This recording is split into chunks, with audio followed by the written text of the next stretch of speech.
So, today I want to read to you an inch bit the beginning of a book that has been really, really important for most of us, for many people of my age, so between 20 and 30. I'm talking about the first book of Harry Potter and the Philosopher's Stone. So, I don't want to waste other time. Let's begin with this nostalgic operation. I've never read this book in English. This is my first time because, I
was a tabby cat standing on the corner of Private Drive, but there wasn't a map inside.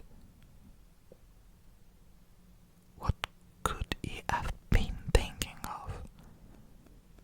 It must have been a trick of the light. Mr. Dursley blinked and stared at the cat. It stared back. As Mr. Dursley drove around the corner and up the road, he watched the cat in his mirror. It was now reading the sign that said Private Drive. No, looking at the sign, cats couldn't read maps or signs. Mr. Dursley gave himself a little shake and put the cat out of his mind. As he drove towards town, he thought of nothing except a large order of trees he was hoping to get that day. But on the edge of town, trails were driven out of his mind by something else. As he sat in the usual morning traffic jam, he couldn't help noticing that there seemed to be a lot of strangely dressed people about. People in cloaks. Mr. Dursley couldn't bear people who dressed in funny clothes. The get-ups you saw on young people. He supposed this was some stupid new fashion. He drummed his fingers on the steering wheel, and his eyes fell on a huddle of these weirdos standing quite close by. They were whispering excitedly together. Mr. Dursley was enraged to see that a couple of them weren't young at all. Mr. Dursley was enraged to see that a couple of them weren't young at all. Why? That man had to be older than he was, and wearing an emerald green cloak. The nerve of him! But then it struck Mr. Dursley that this was probably some silly stunt. These people were obviously collecting for something. Yes, that would be it. The traffic moved on, and a few minutes later, Mr. Dursley arrived in a Granning's car park. His mind back on trails.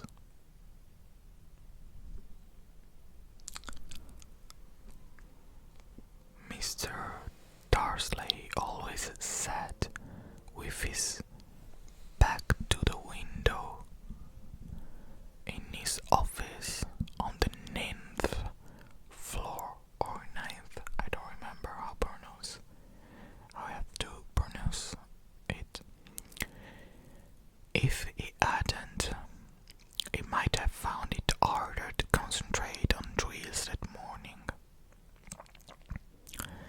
He didn't see the all owls swooping past in broad daylight, though people down in the street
read